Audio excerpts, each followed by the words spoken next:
Holy shit, fanboys and fangirls. Welcome to Fanboy with an Opinion, June 2020, part 2. I am your fanboy art.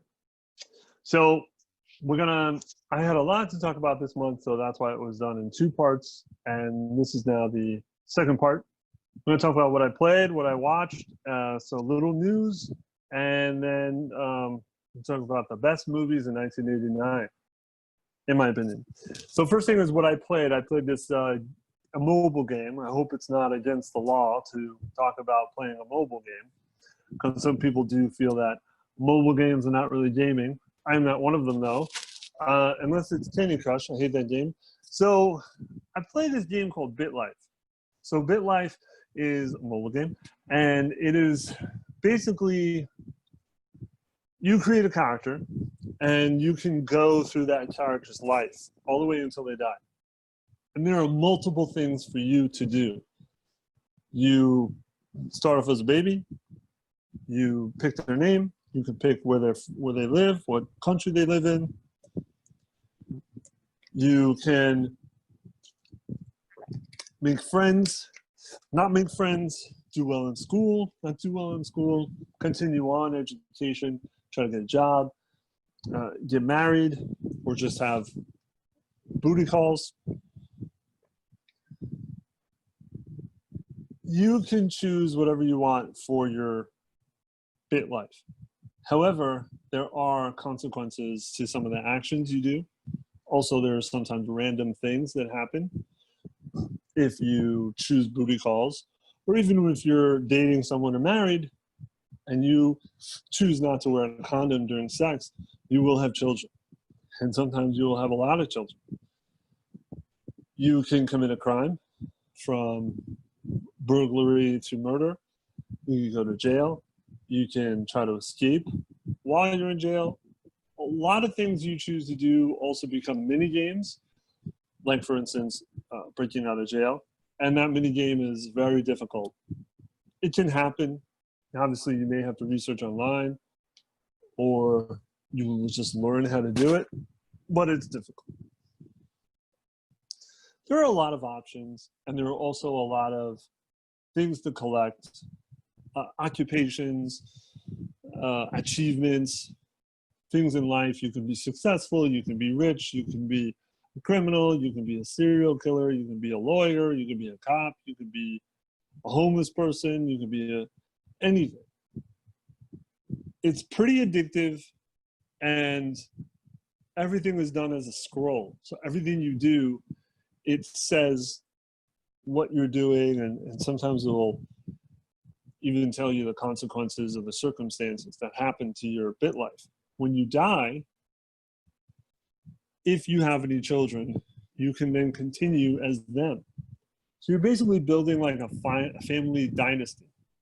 For example, me currently, my family has gone on for over 500 years. You hit the button, it will advance a year. And it's important to do a lot, as much as you can within that year before you hit that button, because there's gauges for your happiness, for your health, for your looks, for your brains. And a lot of the things you do can help those things. So if you, let's say you choose not to exercise and you constantly hit the next year button, your health might just go far down to the point where you could die. Random occurrences happen. For instance, it said that I saw, one time I had a life, I was trying to get the person to live to like 135, which is possible. Their health was high, their looks were high, their smarts were high, everything was really high, happiness was high, they were doing great. A random occurrence came up and said that you find somebody trapped in a car and there's a fire in the car. What do? And you have a few options. You call the police, you do nothing, or try to help. Stupidly said, I will try to help the person, and it killed my person. I was like, I don't know how old, because one time I wanted to get to 120, that's what it was, and my character died at 118, so fucking close. Anyway, it's a lot of fun. It's very addictive. Sometimes it's you're just doing the same thing, just pressing buttons, and you're just like going, and you're barely understanding what's happening because you're just like press button, press button, press button, press button, press button, and because we're monotonous, it doesn't work. Any event can be fun, it can be addictive, and it can be repetitive. But I would definitely recommend it. It's free. You can time travel, but that costs money. That basically means that if you choose your character and you want to go back a year, it costs like 99 cents, which I haven't done yet. Moving on to what I've watched. So I watched a lot, actually. I watched a lot of horror movies. I watched this movie called Atomic Blonde with Charlize Theron. It was like a spy movie that took place in the Cold War. It was not good. I thought it was just going to be like an action-packed movie, and it was just not good. Watched a sequel to Happy Death Day called Happy Death Day to You, and the first Happy Death Day was a lot of fun. It was like a horror movie meets Groundhog Day, where the main character dies, and when she dies, she wakes up to the previous day. So she's trying to figure out who's trying to kill her. But the sequel was more of a sci-fi movie, and it dealt with parallel universes. So that was a little confusing and wasn't as much fun as the horror one was. Continuing the horror, we watched this movie called All Hallows Eve 2, which is the sequel to All Hallows Eve. And All Hallows Eve is a anthology movie, and there's a lot of horror anthology movies like Creepshow or Trick or Treat. Those are probably two of the best ones. And All Hallows Eve, the first one, introduced us to Art the Clown, which became its own movie, The Terrifier. And that's really what that movie became famous for. But the second one was awful. The second one was just cut up short stories, short movies that had been released somewhere else. And they just cut them up and put them into this movie. It was not good.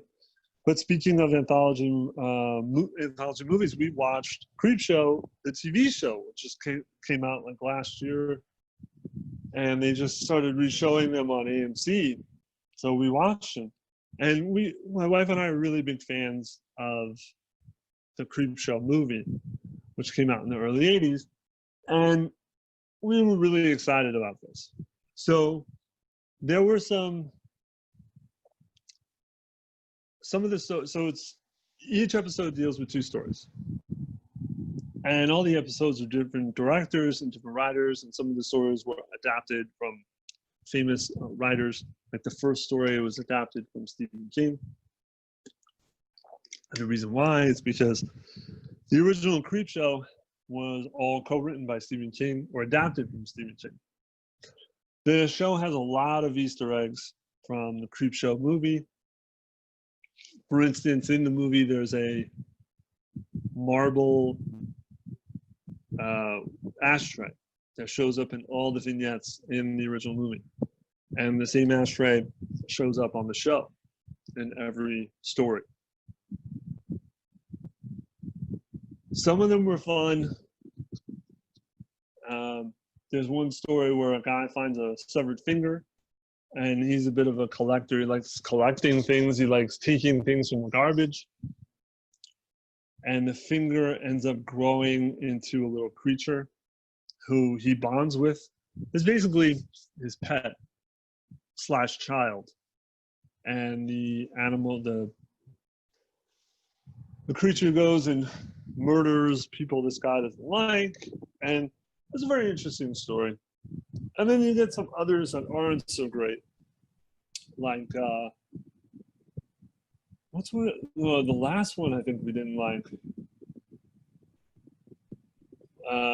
That was about it was basically like a sea creature in a small town, kind of like a Loch Ness Monster. And then there was a family that had an abusive boyfriend. It was so stupid. Some of them were pretty good and others just weren't. But I really do recommend that show, and I recommend that movie. I really did enjoy it. So down to the news. I don't usually do news, but this was a pretty big comic book news. So Diamond's distributors Diamond's Distribution, whatever. They are the largest, the only comic book distribution company. They've been monopolizing the game for like almost 30 years, close to 30 years.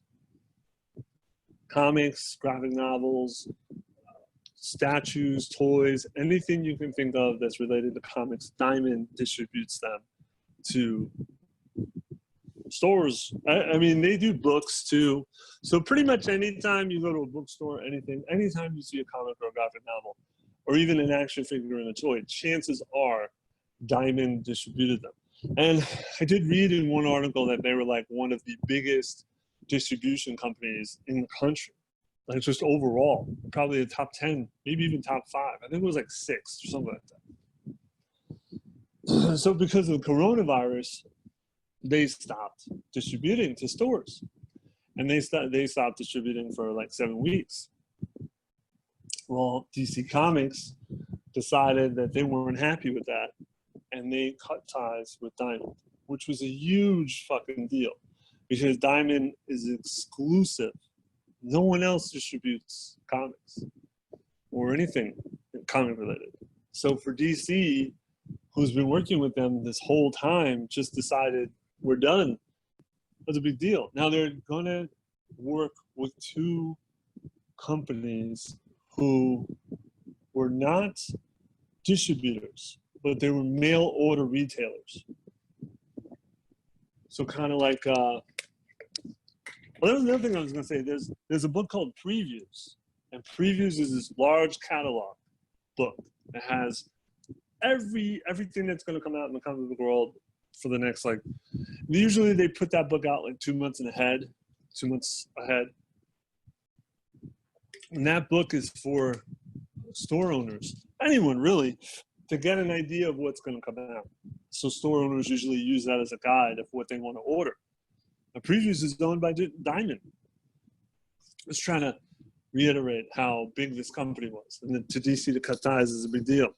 So they're going to deal with these 2 distributors, Lunar Distribution and UCS comic book distributors.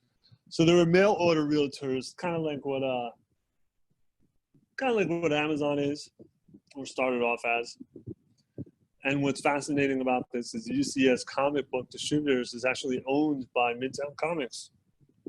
Midtown Comics is a huge comic book chain in New York City. There's 3 different stores. Plus, there's a website where a lot of people order from. And and ironically, or whatever, is one of my former bosses used to work for them. So I was shocked that they're now getting into the comic book distributing game. But to people outside of the world, it doesn't seem like a big deal, but it's a big deal. So I wonder how that's going to last, if it will last. So the big thing I wanted to talk about was some movies. I love movies. You love movies. If you don't, I don't know who you are. There are, so I do another pod called The Nick and the Hick with Michael, also known as Captain BD. And we're currently getting into the best years of video games. So right now we were talking about 2007. And I wanted to do the same thing with movies. So maybe one day we'll start discussing that on that show. But for now, I wanted to talk about a year. And there are a lot of great years of movies. 1980, 1982, 1985, 1988, 1994, 1998, 1999. Now, you may notice I'm only really talking about 2 certain decades. There are better, good years in the 70s and the 60s, even in the 30s. And I feel like many do when it comes to music, that after a certain year, movies kind of just fell off. There are some good movies in the 2000s and 2010s, but as a whole year, not so much. So what I'm going to talk about, though, is 1989. 1989 was the end of a decade, but interestingly enough, in the modern day, we talk a lot about there are too many sequels, There are too many remakes. There are too many reboots. But funny enough, even in 1989, they had a shitload of sequels. So I'm gonna, right off the bat, the top 10 top grossing, highest grossing movies in 1989 were Born on the 4th of July, that's 10. Little Mermaid was 9. Ghostbusters 2, sequel, number 8. Honey, I Shrunk the Kids, number 7. Lethal Weapon 2, sequel, number 6. Dead Poets Society, Look Who's Talking, number 4. Back to the Future 2, sequel, number 3. Batman, number 2. And Indiana Jones and the Last Crusade, sequel, number 1. So there were plenty of sequels, and there are more that I'm going to talk about.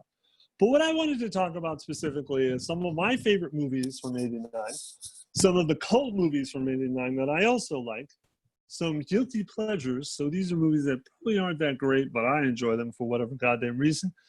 Terrible movies. These are movies that just either don't hold up or just are not good, even for guilty pleasure standpoint. Movies I don't care for. There's only one of them. And the rest. It's like Gilligan's Island. So some of these favorite movies that I love from 1989, Batman, the original Batman, Tim Burton. You know, everyone talks about R. Pat's not being a good Batman, which he won't be. But people said the same thing about Michael Keaton in 1989. They didn't think he could do it. And believe me, he did it. I think he's probably the best Batman, one of the best Batmans, if not the best Batman. That would be a good argument, Christian Bale versus Michael Keaton. Love that movie as a kid. Still like it as a child, I think. I mean, as an adult, whatever I am now, I think it holds up. I think the direction is great. I think the acting is great. I think Jack Nicholson is an amazing Joker. Maybe he's not the best Joker, but he's definitely a Joker. Unlike Joaquin Phoenix. Ghostbusters 2. Love. You know, a lot of people say that Ghostbusters 2 is just a rehash from the first one. I don't agree. I enjoy Ghostbusters 2. I think that is another good New York movie, but Viggo the Carpathian is a great villain. I'm trying to think what else. The Slime, the Statue of Liberty, walking down the streets. I don't even know what street that is. But I love that movie. That's a great movie. I remember seeing this as a kid. I remember seeing a lot of these as a kid. I think that's one of the reasons why I picked 1989 was because a lot of these movies I watched as a child when they came out. And I guess that's the reason why I picked a lot of 80s and 90s years, because a lot of nostalgia for me. UHF, I feel, this is a cult movie, but this is one of my favorite movies from 1989. This is a Weird Al Yankovic movie that he starred in and co-wrote. It is a hilarious movie. It's a silly movie, a ridiculous movie. It's got a lot of tons of great jokes. He makes fun of Rambo, or parodies Rambo, before it was like a popular thing to do. And he does it very well. He parodies Rambo very well. There's a lot of parodies to other movies and TV shows and just things of that nature. Very funny movie. I really recommend it. It's silly. And it's got Michael Richards in it before he became racist. So another movie is called Parenthood, which I, again, love this movie. And I think a lot of people would be surprised that I would love this movie because, seeing as I don't have kids, it's basically about being a parent. And they made a TV show out of it twice, but the second time it became more popular. But it really doesn't have anything to do with the movie. It's about the Buckman family and people within that family. Just Steve Martin's in it. He's basically the main character, but they focus on other family members within the family and their struggles of relationships and being a parent. This is Modern Family before Modern Family. So basically, it's directed by Ron Howard. So the producers, the writers, and the directors basically got together and just threw in a lot of personal parenthood experiences. And it shows. I mean, a lot of things that happen, people can relate to. And I definitely resonate a lot with this movie growing up at that time, and being a similar age as one of the other characters when the movie first came out, or was originally released. But yeah, it's a very funny movie. Rick Moranis is in it. A lot of great jokes. A lot, you know. One of the Keanu Reeves is in it in an early role. There's a joke where the lights go out in Steve Martin's sister's house, and they can't find a flashlight. He goes looking for a flashlight, and he finds a flashlight. Thinks he finds a flashlight. He turns it on. The light doesn't come on, but it makes a noise. And when the lights comes on, it turns out he's holding his sister's vibrator. Everyone gets crazy. He laughs. She gets embarrassed, the sister. And then one of the kids asks the mom, "What was that?" And then, of course, the mother has to come up with an excuse, you know, say something on, and she says, "It was an electric ear cleaner." And the kid responds, "It was awfully big." And the grandmother of the group, the great-grandmother of the group, who's very old, says, "It certainly was." Very funny movie, very relatable. Back to the Future 2, I can't mention. I mean, I can't talk about movies without talking about Back to the Future. Love Back to the Future, one of my favorite franchises of all time. 2, I think, is probably, I go back and forth between 1 and 2 being my favorite. But as a kid, I loved 2 because I go into the future and I loved future crap. And it's kind of funny that we're now living past that future, and almost none of those things came about except for the Cubbies winning the World Series. Do the Right Thing, Spike Lee's best movie in my opinion, and very sad that over 30 years later, almost everything in that movie is still a problem in this country. That's really disheartening and amazing, but in a horrible way. So horribly fascinating and horribly confusing. But it is a good movie. It's a fucked up movie. It's a sad movie, but it says a lot. It says a lot. And again, definitely one of his best movies. Lethal Weapon 2, another sequel. Yeah, I recently rewatched all the Lethal Weapons with my wife, back to back to back. And those movies are weird because they're horrible cops. And I think I mentioned this on the pod before, like a year ago. They're horrible policemen. Horrible. They don't get the job done. They're homicide detectives, but they're investigating drugs in almost every movie. It just isn't, it doesn't make sense. It's still kind of fun to watch, but I kind of probably would put this in a guilty pleasure because I don't really know how much it holds up. But again, it tackles racism, much like Do the Right Thing, but in a different way.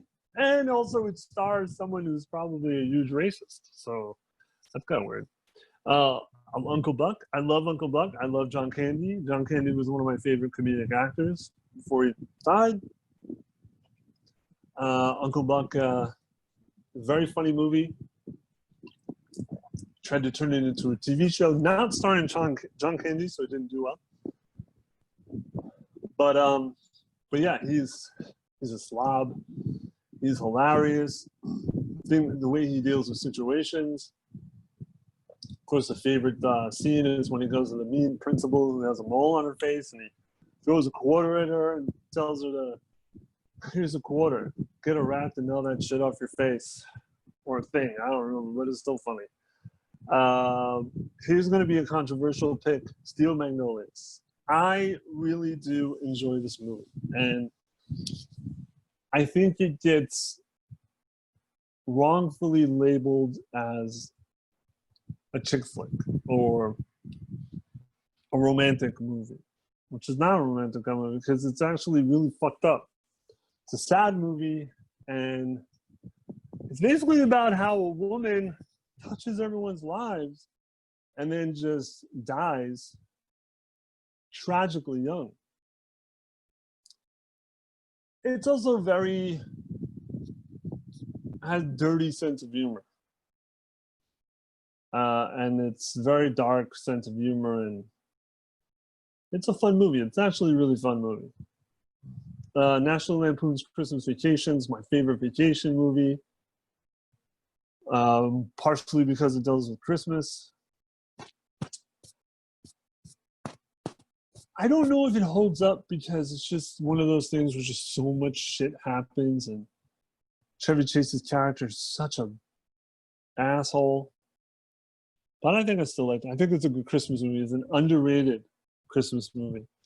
The Abyss, which is a James Cameron movie before he shoved his head up his own ass. And the great movie, great underwater, alienish kind of movie where the aliens aren't the bad guys for once. A lot of tension, a lot of shit going down. One of the best scenes, I think, in modern cinema where Ed Harris is trying to bring his ex-wife back. She drowned, and he's trying to bring her back through, resuscitation. And it's just this hot, like blistering 10-minute scene of just him trying to get her heart to work and get the water out of her lungs. And it's just, her fucking face is so pale. And the makeup was such a great job, and it looked like such a intense scene to do. Mary, the hell was her name? And there are rumors that he did not get along with her. And a lot of it had to do with the scene because, I mean, he's beating on her chest and he's screaming in her face, and he's like yelling at her to get up and to fight, and he's spitting on her, and it's just Mary Elizabeth Masters. I thought that was her, but I couldn't remember. And it's just such an intense scene. But that was a great movie. That was a great movie. Pet Sematary, one of my favorite horror movies of all time, one of my favorite Stephen King adaptation movies of all time. The remake was shit compared to this. It's scary. It's dark. God, it's dark. It's about death. It's really just about death. It's about the death of loved ones, the death of a child, the death of your child. It's a really fucked up movie. And it really asks, like, how far would you go to keep someone alive when they're taken away from you tragically? Do you let go, or do you hang on, even though if that means acting like God, or going against God, I guess. It's a sad movie. It's a really sad movie. It's a fucked up movie. It's a dark movie. Indiana Jones and the Last Crusade. My second favorite Indiana Jones movie, I mean, you've got either The Cash Cow, which is the glass skull, that's not the title, or the movie that George Lucas made during the divorce. And you can plainly see that in Legion of Doom. So, Cash Cow, angry movie. Cash Cow, angry movie. So obviously Last Crusade is my second favorite. I mean, it invoked a lot of the things that the Raiders of the Lost Ark invoked. A religion aspect, Nazis, but a fun, adventurous spirit, which is, I think, one of the reasons why Indiana Jones is like some of the best action movies, because it blends this action adventure so well. Whereas a lot of movies, action movies, are just action movies. But they really do, I mean, they do what they were supposed to do. They're supposed to be these old movie serials from the 30s and the 40s, invokes adventure. And that's what they definitely do. So many other movies have tried to mimic that and have done a poor job at it. And then Born on the 4th of July, which is an Oliver Stone movie starring Tom Cruise. Look, I'm not a fan of Tom Cruise. I'll tell you that right now. Not a fan of the foos. But I've always said, everyone has at least one good movie in them, whether it be director or writer or star. All have one good movie. And for me, this is Tom Cruise's good movie. Risky Business could stick my dick. Top Gun is cheesy, but this is, I mean, he's not a great actor. Let's be honest, he's not a great actor, but he's good in this. It's a horrible story about a Vietnam vet returning home, still during the Vietnam War, and what he deals with. Now he comes back in a wheelchair, not able to feel or move his legs. So it's a happy movie. Anyway, this is part of Oliver Stone's Vietnam trilogy. So now we deal with the cults, and these are cult movies that I do enjoy watching. And if, for those who don't know, cult movies are usually movies that were not hits. They could be hits, but for the most part, they're not hits. And then, for whatever reason, they build a following, and the following grows and grows and grows. For instance, like The Big Lebowski, Hollywood movie. I don't know how well it did when it came out, but became a cult. I mean, there's celebrations. There's like a holiday named after the movie, where everyone dresses up like the dude and drinks white Russians and plays bowling until everyone gets sick. Like that's like an official holiday. Like that movie wasn't a blockbuster, but it became a huge fucking cult. So it doesn't have to be a low budget movie. It doesn't have to be a Hollywood blockbuster. It doesn't have to be a hit or a flop, but usually they're flops. Cults. Heathers is a high school movie with Winona Ryder and Christian Slater. Big cult. Tried to make it into a TV show. It didn't work. It deals with suicide. Don't do it. And I think it resonates today. It definitely resonates today. It's a dark comedy, but it's fun. Speaking of Christian Slater, he also did another movie in 1989 called Gleaming the Cube. Now, I could probably put this in the guilty pleasure because this movie is awful, but it has a cult. The reason why it has a cult is because it deals with skateboarding. And he plays a skateboarder whose his adopted brother gets murdered. And he tries to figure out who did it. As I raise my eyebrows every time I say a word. And he uses his skateboarding skills to learn who killed his brother. This is a big cult movie because of the skateboarding. And then like Tony Hawk shows up at the end and does like a 360 and everyone's happy. You know, he shows up in the end, he's very young, and him and some other future skateboard legends. It's a fun movie to watch because it's not any worse than some of the other movies I'll mention, but it's pretty cheesy. The Birds, which is a Tom Hanks movie that you haven't heard of, and it's directed by the guy who did Gremlins, Joe Dante, and it's about the suburbs, and it's just about how boring it can be and how one little change will just spark everyone to go nuts. Because when you live that life of monotony, I don't even know if that's the right word, any change kind of sparks interest. And then, of course, it sometimes rolls into paranoia. And a new family moves into the cul-de-sac, and everyone starts to wonder who they are and what they're doing, and are they murderers or are they cannibals?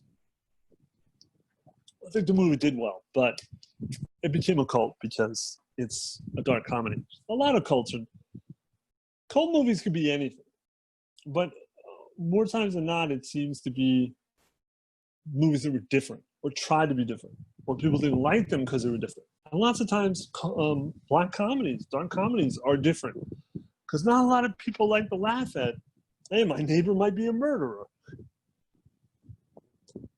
976 Evil, which is a cheesy 80s horror movie about a phone number you call that slowly turns you into a demon. Okay, kids, in the 80s, there were these things, there were phone numbers, and you'd use a phone that was connected to a wall in your house, and you would call the number, and there'd be a recorded message at the end saying, you know, I don't know, hey, this is Tom Cruise. I hear you like the volleyball scene in Top Gun. Well, why don't you oil yourself up and play with your volleyballs? And you would call this number to listen to whatever, fake celebrities, or I mean, it would be anything, and you'd have to pay for it. So 976 Evil kind of plays on that trope of like, it was a fad. People called and it was like, hey, this is Count Chocula, you know, eat your choculas and keep eating. I don't know, it'd be some stupid shit. There was an Alf one, and no one knows who Alf is. Google it. I think there was an Alf one. Hey, it's Alf. I eat cats. You know, Alf eats pussy. So it's about the kid who calls a number and he slowly turns into a demon. That's just sure. Romantic comedy called Say Anything with John Cusack. I'm gonna speed these up because I think I'm Say Anything with John Cusack. I do like that movie. That's a big cult movie. Cameron Crowe movie. Earth Girls Are Easy. The only movie you can watch with Jeff Goldblum and Jim Carrey. Oh, that's what I was gonna say. Jeff Goldblum is America's favorite kooky uncle, Jeff Goldblum. That's a weird movie about aliens who come to the Valley, California. And I like The War of the Roses. I think this is a cult movie. It's about a divorcing couple who've been married for a while. They have, you know, pretty much adult kids, and they decide to get divorced, and they go at war with each other. It gets physical. The reason why I think this is a cult, again, dark comedy, because who would ever think that, you know, a divorce that goes very, very ugly would be funny. Danny DeVito did, because I think he wrote it, co-wrote it, but he directed it. Danny DeVito did direct movies. Most of his movies were dark comedies. I don't think a lot of people know that. All right, these are some guilty pleasures. These are terrible, terrible movies for whatever goddamn reason I like. The Fly 2, which is the sequel to one of my favorite movies of all time. Awful. Dream a Little Dream with Corey Haim and Corey Feldman. Awful, awful. Police Academy 6. I love the Police Academy movies. All of them. You know, I did a pod with Michael, the Nick and the Hick, and he had asked me what my favorite guilty pleasures were. Police Academy, Michael, Police Academy. I love every single one of them, except for Mission to Moscow. We do not speak about that movie. Moving on, Fletch Lives, which is a sequel to Fletch. Not a good sequel, and not based on one of the books. Sing, not the animated movie with the talking, you know, singing bacon. Sing is about a Brooklyn high school. You can watch this on YouTube. It is awful, awful. There is a dance sequence between Lorraine Bracco and that guy who liked to do an Elvis impersonation, and it is awful. Seriously, Google Sing, Dance Off, Sing, Dancing, awful. They should make a sequel called White People Can't Dance. Fright Night Part 2, which is the sequel to a favorite movie, horror movie night, Fright Night. It's not as good as Fright Night, but I think there's a cult behind this. So I'm probably going to put this in the cult, but I do enjoy it. How I Got Into College, which is an awful, awful movie about a kid trying to get into college. Roadhouse, which is starring Patrick Swayze as the bouncer with a PhD. I am not making that up.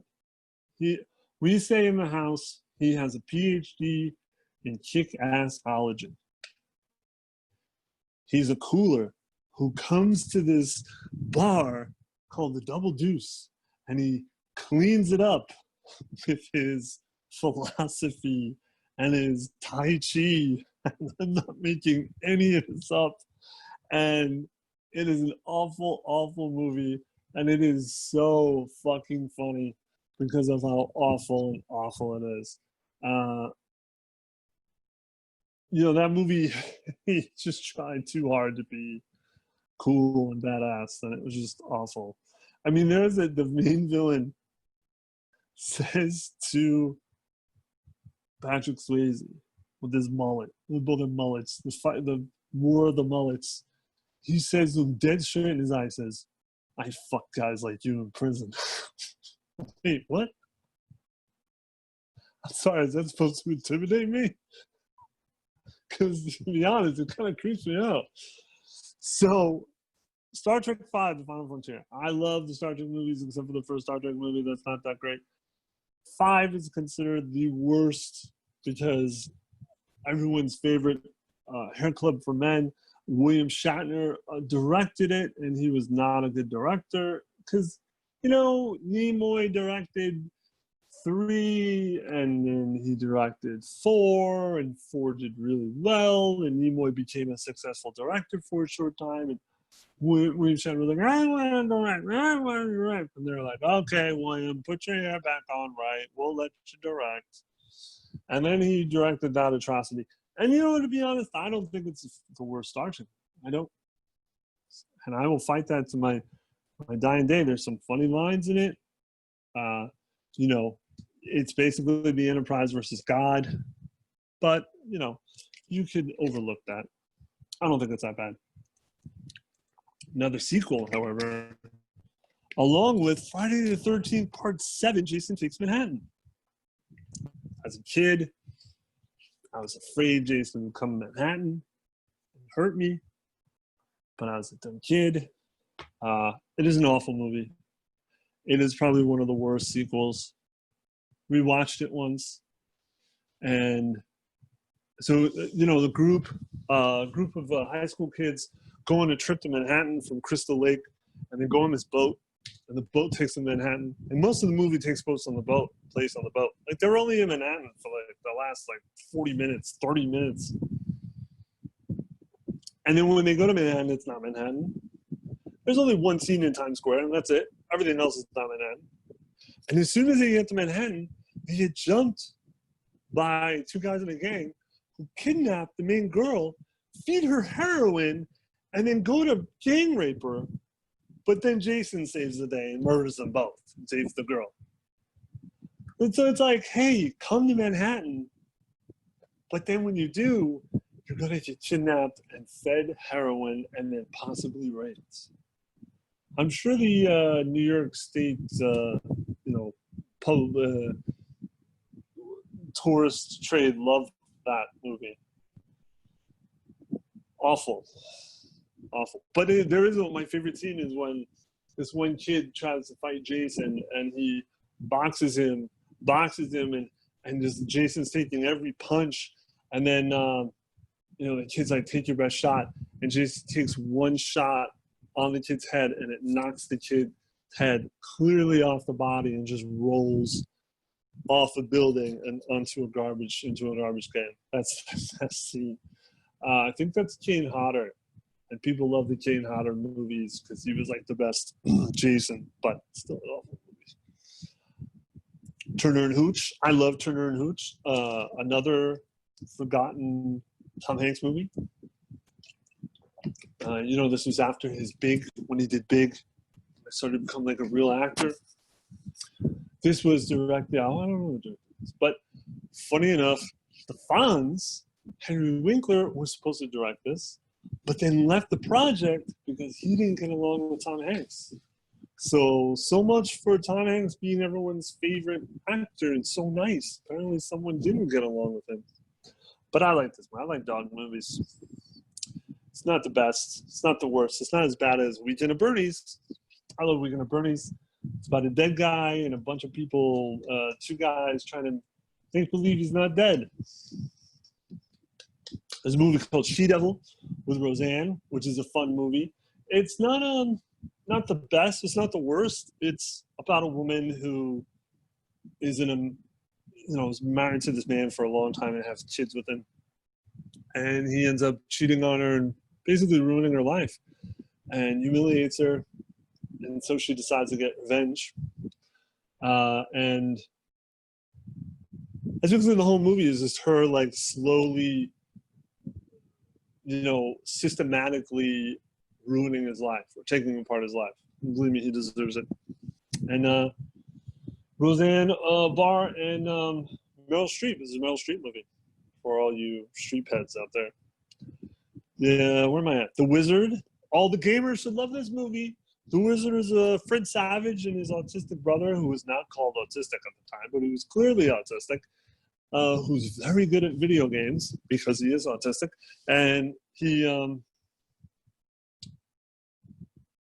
they go, because Nintendo used to have like this video game competition event that you would go and you would play Nintendo games and win prizes, money.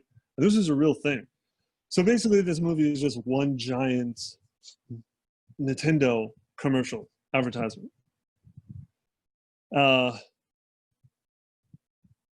And so when they finally get to the event and the younger brother, Fred Savage's brother, starts to play, they introduce a brand new game that no one has played before. And that's going to be the last game that they play in the championship.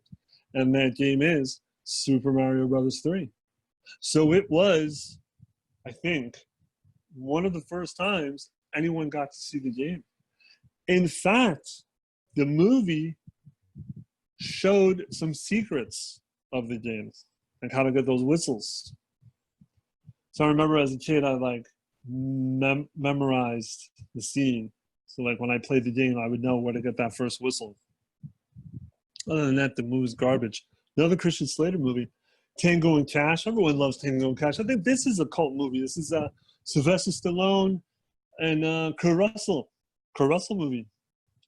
Terrible, terrible movie. But it's a good buddy cop movie, but it's another example. You know, obviously it was trying to be like Lethal Weapon without the just white on white. But it's trying to be Lethal Weapon. You can see it is. And it's cheesy though. It's fun. It's in that vein of like, are you cops? Because you don't seem to do any real cop work. Major League, love Major League. I love a lot. For somebody who's not into sports, I like a lot of shitty 80s and 90s sports movies. Love Major League with with poster boy of What Not to Do in Life, Charlie Sheen. Eddie and the Cruisers 2. Holy shit, is this a horrible movie. Horrible, horrible movie. Eddie and the Cruisers was about Eddie was basically Bruce Springsteen.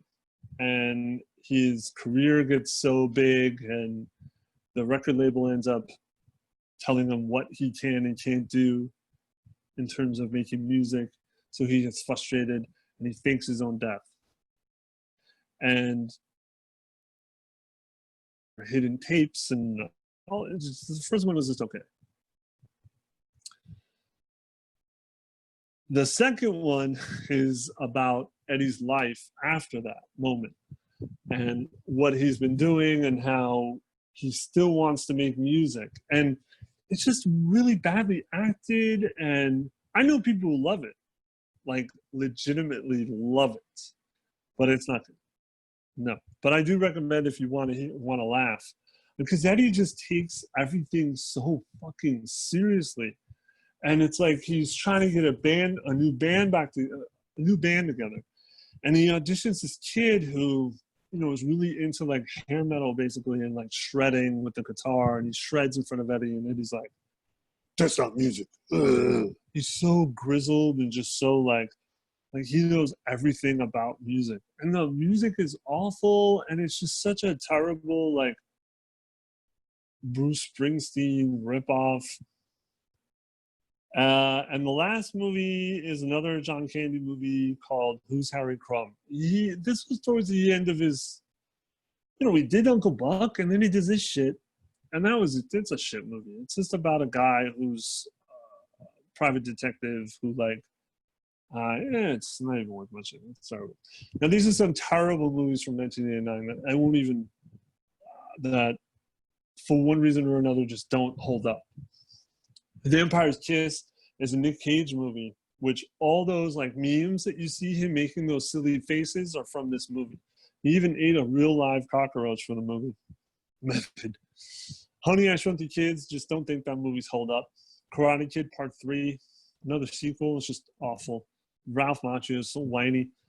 License to Kill. Now, this was a James Bond movie, but everyone thinks that On Her Majesty's Secret Service with George Lazenby is the forgotten James Bond movie. Well, this was Timothy Dalton's James Bond movie. Nobody remembers those.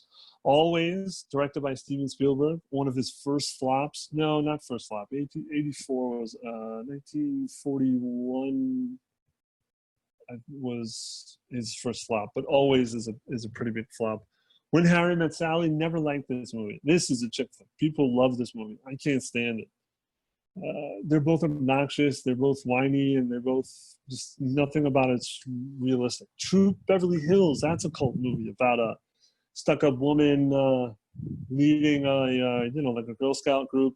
She's Out of Control, which stars Tony, who's the boss, Danza. He plays a father whose daughter goes through basically a transformation and makes herself look pretty. It makes herself beautiful. Now she's the attention of every boy. And Tony Danza's pretty sick with the whole, crazy about his daughter being popular, sexually popular. It's not one of those movies. It's done as wholesome. So it's not like that. Like she's banging everybody. It's just, oh, she was a nerdy kid, and now she's not a nerdy kid, and everyone's giving her attention. She's no longer mine. It's sick. Don't care for Bill and Ted's Excellent Adventure. I know. Shoot me. Sue me. So the new movie, the trailer just dropped, looked awful because they look old. And I just never really, I think at one point I thought this movie was okay. But again, this is a cult movie. People love this movie. Yeah. So these are some of the rest. These are movies that aren't really on my radar, good or bad. Look Who's Talking, Lean on Me, The Adventures of Baron Munchausen, Kickboxer, Jean-Claude Van Damme's one of his first movies, but one of his earlier movies, one of his first popular one probably. Field of Dreams, If You Build It, She Will Come. Dead Poet Society, No Holds Barred, which is the Hulk Hogan movie. That's a cult. People love that movie. A Nightmare on Elm Street Part 5, The Dream Child. I love Nightmare on Elm Street movies, but this is like my least favorite. I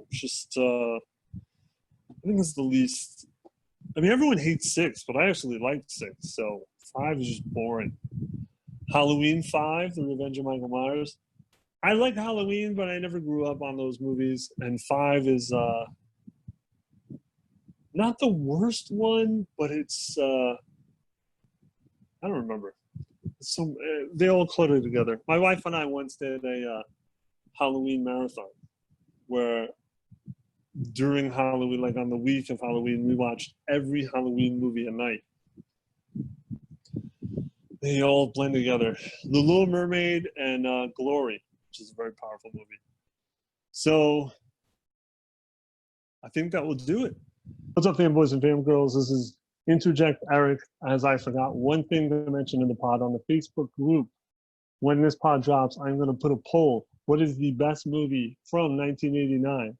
Out of 10 movies, Little Mermaid, Bill and Ted's Excellent Adventure, where are the others? Heathers, Indiana Jones: The Last Crusade, Lethal Weapon 2, Do the Right Thing, Back to the Future Part 2, Ghostbusters 2, UHF, or Batman. As soon as you hear this poll or watch this, as soon as you listen to this podcast or watch this podcast, go on the Facebook Gamerish, join it, and do the poll. If you're watching this on YouTube, like, comment, and subscribe. And all the links will be down on the comment section, like where you can listen to us on Spotify, where you can join our Facebook group, Gamerish Facebook group, email the Gamerish crew at gamerish527@gmail.com. I never promote my book on here. I wrote a book. That link will be on below on Amazon. It's called Champ the Misanthrope of the Year. The other pods will be on that link, like the Nick and the Hick.